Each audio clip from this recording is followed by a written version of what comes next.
Big boss తెలుగుకి సంబంధించిన లీకులు ఇప్పుడు ఎక్కువగా వినిపిస్తున్నాయి. సోషల్ మీడియాలో బాగా వినిపించిన పేర్లు, కనిపించిన వ్యక్తుల్ని బిగ్ బాస్ ఇంట్లోకి తీసుకొస్తుంటుంది టీమ్. అయితే ఈసారి 8వ సీజన్‌కు అలా అదిరిపోయే కంటెస్టెంట్‌లను పట్టుకొస్తున్నట్టుగా తెలుస్తోంది. ఈ క్రమంలో ఈ ఏడాది ఎక్కువగా వైరల్ అయిన, ట్రోలింగ్‌కి గురైన వ్యక్తి వేణుస్వామి. ప్రభాస్ పని అయిపోయిందని, సినిమాలు హిట్ కావని, తెలంగాణలో కేసీఆర్, ఏపీలో జగన్ వస్తాడని చెప్పి దారుణంగా ట్రోలింగ్‌కి గురైన వేణుస్వామి బిగ్ బాస్ ఇంట్లోకి వస్తాడని తెలుస్తోంది. ఏపీలో జగన్ వస్తాడని చెప్పడం, రిజల్ట్స్ చూస్తే తేడా కొట్టేయడం, ఆ తర్వాత వేణుస్వామిని అందరూ తిట్టడం, ఇంకెప్పుడు ఇలా పబ్లిక్ ప్లాట్‌ఫార్మ్ మీద ఇలాంటి విషయాల మీద జాతకాలంటూ చెప్పనని వేణుస్వామి నిర్ణయించుకున్న సంగతి తెలిసిందే. అలాంటి వేణుస్వామి ఇప్పుడు బిగ్ బాస్ ఇంట్లోకి వెళ్తున్నాడని సమాచారం. అది నిజమో కాదో తెలియడం లేదు కానీ, కొన్ని విషయాలను పరిశీలించి చూస్తే కాస్త అవగతం అయ్యే అవకాశం ఉంది.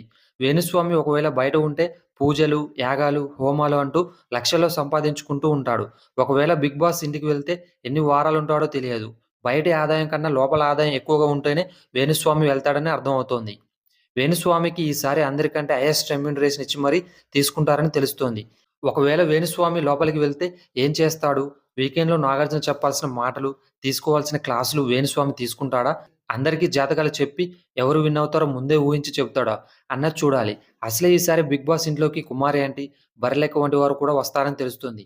వీటిలో ఏ మేరకు నిజమవుతాయో చూడాలి. వేణుస్వామి బిగ్ బాస్ హౌస్‌లోకి వెళ్తాడనే వార్త మీకెలా అనిపించింది కామెంట్ చేయండి ఫ్రెండ్స్. ఇలాంటి లేటెస్ట్ మూవీ అప్డేట్స్ కోసం మన ఛానెల్ వెంటనే సబ్స్క్రైబ్ చేసుకోండి. మరో వీడియోతో మీ ముందు ఉంటా. అంతవరకు సైనింగ్ ఆఫ్.